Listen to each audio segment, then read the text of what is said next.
बिस्मिल्लाहिर्रहमानिर्रहीम। अस्सलामुअलैकुम दोस्तों, मैं इंजीनियर इजहार एक दफ़ा फिर सनग्लो के प्लेटफॉर्म से आप सबको मुखातिब हूँ। तो दोस्तों, आज की वीडियो हमारी है सोलर ट्यूबवेल के हवाले से।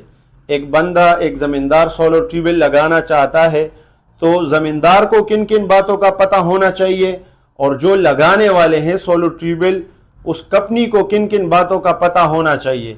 तो इस वीडियो में इन सब चीज़ों के बारे में डिटेल के साथ हम आपके साथ शेयर करेंगे।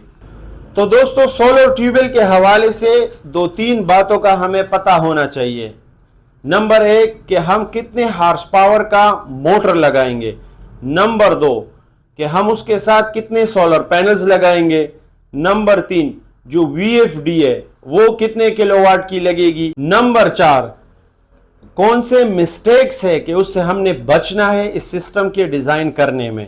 तो इन सारे पॉइंट्स के बारे में हम इस वीडियो में डिटेल के साथ आपको बताएंगे। इसके लिए आपने वीडियो को एंड तक देखना है। अगर कोई बंदा हमारे वीडियो को एंड तक देख ले तो आम सा बंदा भी अपने लिए एक बेहतरीन सोलर ट्यूबवेल का इंतखाब कर सकता है। और सनग्लो एनर्जी को लाइक करना, सब्सक्राइब करना न भूलिएगा।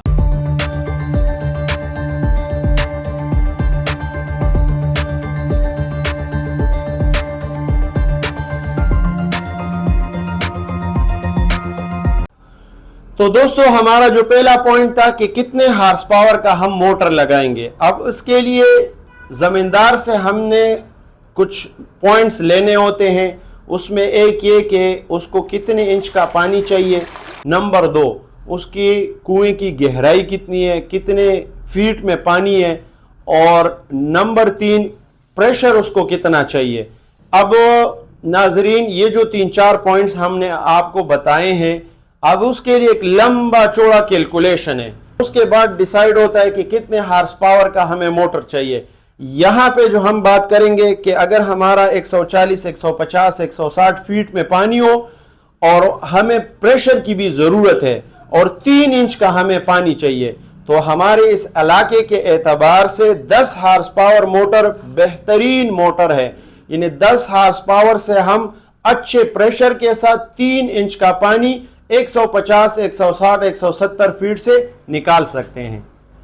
अब 10 हार्स पावर के लिए कितने सोलर पैनल्स की जरूरत है, तो ये डिपेंड करता है कि दिन में हमने कितने घंटे ये मोटर चलाना है। अब अगर 6 घंटे हमने इस मोटर को चलाना है तो हम निकालेंगे डेली एनर्जी कंजम्पशन, यानी पूरा दिन ये मोटर कितने एनर्जी को कंज्यूम करेगा। तो उसके लिए ये है कि सबसे पहले हम हार्स पावर को वाट में कन्वर्ट करते हैं। अब अगर हम 746 को 10 के साथ मल्टीप्लाई करें तो ये बनेगा 7460 वाट। अब हम इसमें लॉसेस भी काउंट करेंगे, क्योंकि कोई भी सिस्टम 100% एफिशिएंट नहीं होता। तो हम इसको 1.5 टाइम्स ग्रेटर लेंगे, यानी 7460 को 1.5 के साथ मल्टीप्लाई करेंगे। इन अदर वर्ड्स 11 किलोवाट ये बन गया। अब दिन में कितना एनर्जी ये कंज्यूम करेगा और 6 घंटे हमने इसको चलाना है, तो 6 को हम मल्टीप्लाई करेंगे 11 किलोवाट के साथ, तो ये बन जाएगा 66 किलोवाट, यानी 66 किलोवाट हावर। यानी डेली एनर्जी कंजम्पशन जो इस मोटर का है वो 66 किलोवाट आवर के हिसाब से है। अब इसके लिए यह है कि एक सोलर पैनल 6 घंटे के हिसाब से हमें कितना एनर्जी देगा।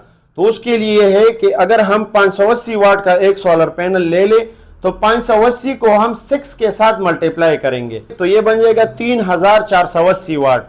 और अगर 70% हम सोलर पैनल की एफिशिएंसी ले ले तो ये बन जाएगा 2610 वाट, यानी 2.6 किलोवाट। अब हमें कितने सोलर पैनल्स चाहिए, तो दो वैल्यूज हमारे पास आ गए। एक वैल्यू हमारे पास है पूरे दिन के हिसाब से इस मोटर का कंजम्पशन कितनी एनर्जी ये मोटर कंज्यूम करेगी, और दूसरा पॉइंट वो हमारे पास आ गया कि एक सोलर पैनल 6 घंटे के हिसाब से हमें कितना पावर देगी। तो हम अब 66 को ये 2.6 से डिवाइड करेंगे तो इससे बन जाएगा 25, यानी हमें 25 सोलर पैनल्स चाहिए कि अगर हमने 10 हार्स पावर का मोटर 6 घंटे के हिसाब से रोजाना चलाना है। अब ये 24 सोलर पैनल्स कैसे कनेक्ट होंगे, ये भी एक सवाल बनता है। तो 12 सोलर पैनल्स का हम एक अलग स्ट्रिंग बना लेंगे, इनको आपस में सीरीज में कनेक्ट करना होगा, यानी इनका वोल्टेज एडअप हो जाएगा। और फिर जो दूसरे 12 सोलर पैनल्स है उनको भी आपस में सीरीज में कनेक्ट करके उनका वोल्टेज भी एडअप हो जाएगा। और फिर ये जो 12-12 का अलग अलग स्ट्रिंग बन गया, इनको आपस में पैरेलल कर देंगे, तो जस्ट 2 वायर्स हमारे वीएफडी में चले जाएंगे। तो ये इनके लगाने का, यानी 24 सोलर पैनल्स के लगाने का ये तरीका है। अब हमारे पास तीसरा पॉइंट जो था वो वीएफडी का सिलेक्शन, कि हम इसको अब जितना किलोवाट बनता है इतने किलोवाट के हिसाब से हम वीएफडी लगाएंगे। लेकिन उसके लिए भी हम बेहतरीन आपको राय ये देंगे कि उससे आप थोड़ा सा वीएफडी बड़े लेवल का लगा दो। हमने यूज किए 15 to 18 कि हमारे पास किसी किस्म की कोई इशू ना हो और हम अपने सिस्टम को अच्छे तरीके से चला सके। अब इसमें यह है कि वीएफडी का सेटिंग भी जरूरी है। तो 10 हार्स पावर का अगर आप मोटर ले लो तो 10 हार्स पावर, हर मोटर के ऊपर एक स्टेकर गिवन होता है जिसमें उस मोटर का आरपीएम, करंट, वोल्टेज, ये सब चीजें गिवन होती है। तो आपने वीएफडी में उस हिसाब से सेटिंग करनी है। वीएफडी में वो सेटिंग वो P201, P203, P204, P205, ये जो P2 वाला ऑप्शन है इसी में वो मोटर के हिसाब से हम अपने सेटिंग्स यहाँ पे कर सकते हैं। तो ये सेटिंग करके हम अपने वीएफडी को ऑन करके 10 हार्स पावर का मोटर अच्छे तरीके से चला सकते हैं। तो दोस्तों आखिरी बात, सीजनल वेरिएशंस, यानी बादल हो, सुबह किस टाइम पे हमने स्टार्ट करना है, रात को किस टाइम पे, असर के टाइम किस टाइम पे बंद करना है, ये सब चीज़ें हमने नज़रअंदाज नहीं करनी है, बल्कि इन चीज़ों को मद्देनज़र रखते हुए हमने अपने सिस्टम को डिज़ाइन करना है। In other words, more solar panels more hours. जितने हम सोलर पैनल्स बढ़ाएंगे इतना हम ट्यूबवेल को देर तक चलाएंगे। तो दोस्तों ये था 10 हार्स पावर सोलर ट्यूबवेल के हवाले से कुछ मालूमात जो हमने आपके साथ शेयर किए।